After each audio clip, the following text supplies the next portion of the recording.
Bueno chicos, seguimos con el tema de población y hoy vamos a ver en concreto las migraciones, pero todo lo relacionado con estos movimientos migratorios no lo vamos a ver en esta sesión porque es mucho. Entonces, hoy nos vamos a centrar en las características generales de las migraciones y en la próxima sesión vamos a ver las migraciones en España.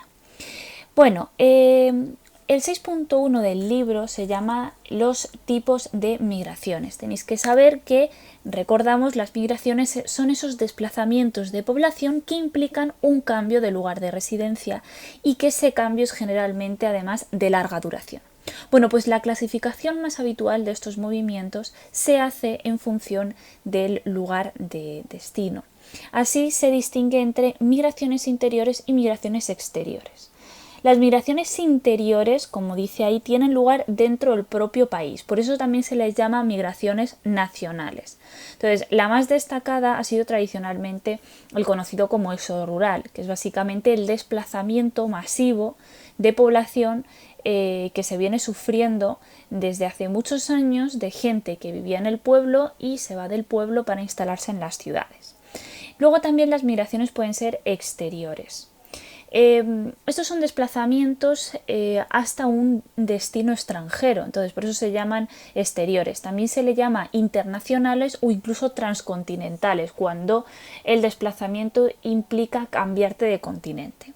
Bueno, aquí en este párrafo os habla de las migraciones que se han sufrido en Europa, que han sido de dos tipos. Por ejemplo, en un periodo pasado, los europeos éramos los que abandonábamos sobre todo el continente en masa buscando otros que nos permitiesen llevar un nivel de vida mejor. Entonces había desplazamientos a América, había desplazamientos a Australia, o sí que es cierto que se podían dar desplazamientos dentro del propio continente, pero a países que estuvieran más avanzados.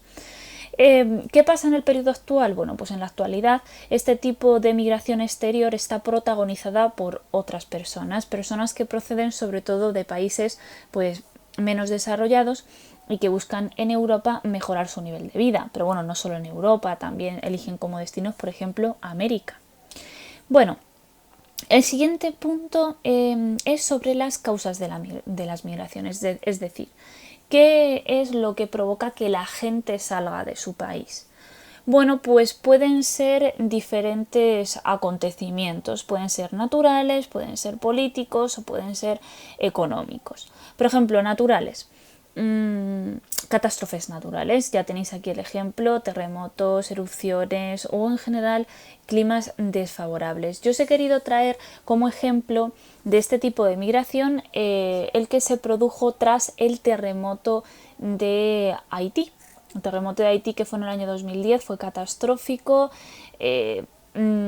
provocó más de 31.000 muertes, dejó a más de 350.000 personas heridas, por supuesto daños materiales, casas destrozadas, y bueno, a pesar de que el mundo se volcó con ellos, pues reconstruir todo un país requiere muchísimos años. Entonces muchas familias se vieron obligadas a salir de allí tras esta catástrofe y migraron sobre todo a Latinoamérica buscando volver a rehacer su vida.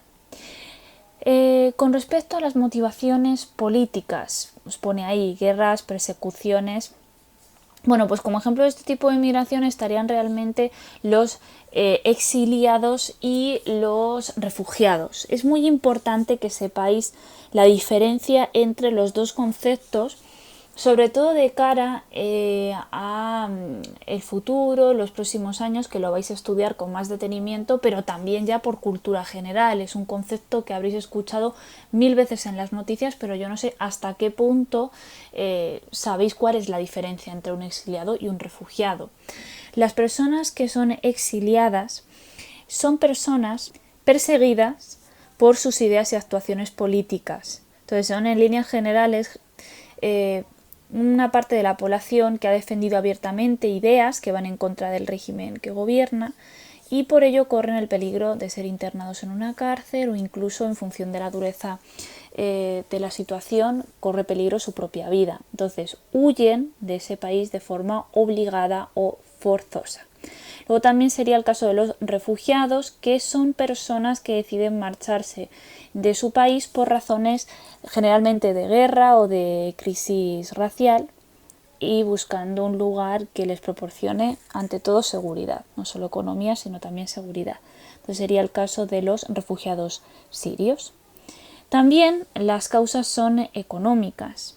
Entonces, la gente sale de su país por falta de trabajo en general, pero yo añadiría también falta de trabajo de calidad. O sea, hay mucha gente que no solo sale por paro, sino porque quieren aumentar su nivel de ingresos o en general mejorar su nivel de vida. ¿Vale? Entonces es un tipo de migración que busca simplemente una base económica o busca crecer y ascender laboralmente en un país que lo permita. O también se pueden dar por causas de exceso de población, carencia de servicios sanitarios y educativos. Como dice aquí, realmente este grupo de causas son las que más peso han tenido en la decisión de emigrar.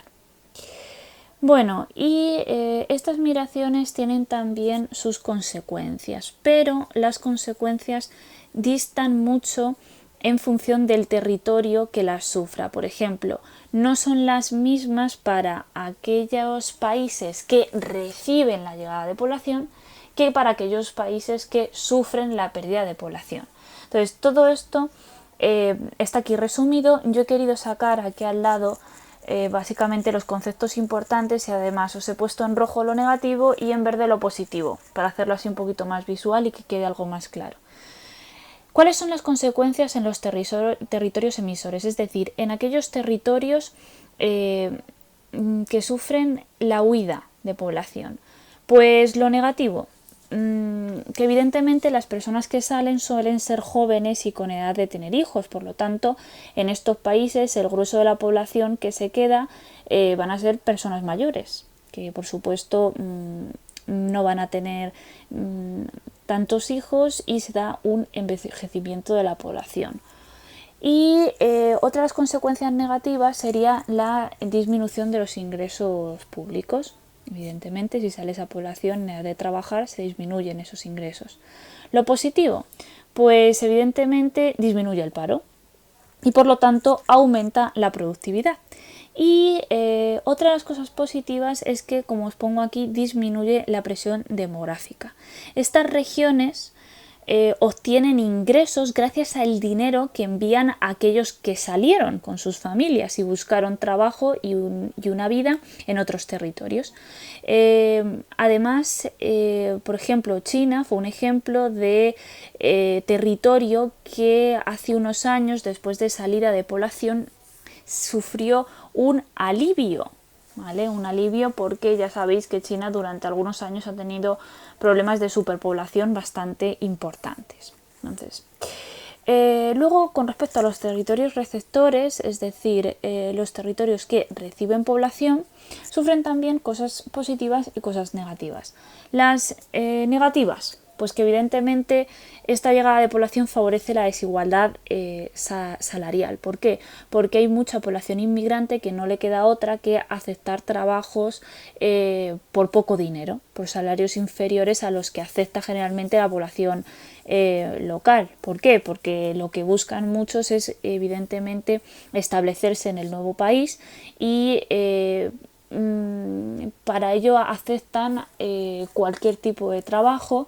Y esto también evidentemente tiene otra consecuencia negativa ligada, que es que favorece la explotación.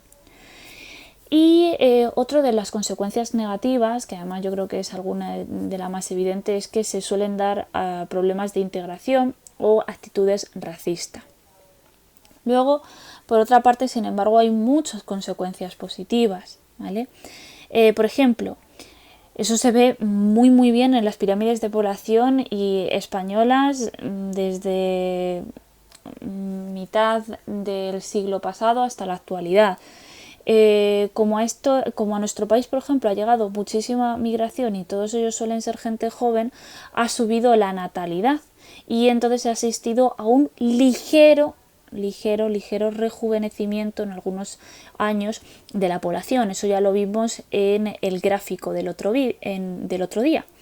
Y otra de las cosas positivas es que aportan, por supuesto, mano de obra y capital. Pues es cierto que llegan personas que ya están preparadas en muchas ocasiones y que el Estado no ha tenido que pagar por su educación. Está más que estudiado que la inmigración a España y a Europa en general, porque estamos centrando nuestra mirada en nuestro continente, aporta más de lo que cuesta. Os podéis mirar, si queréis más información sobre esto, el último informe del EPA, que es la encuesta de población activa, y todos los datos que aporta el Instituto Nacional de Estadística.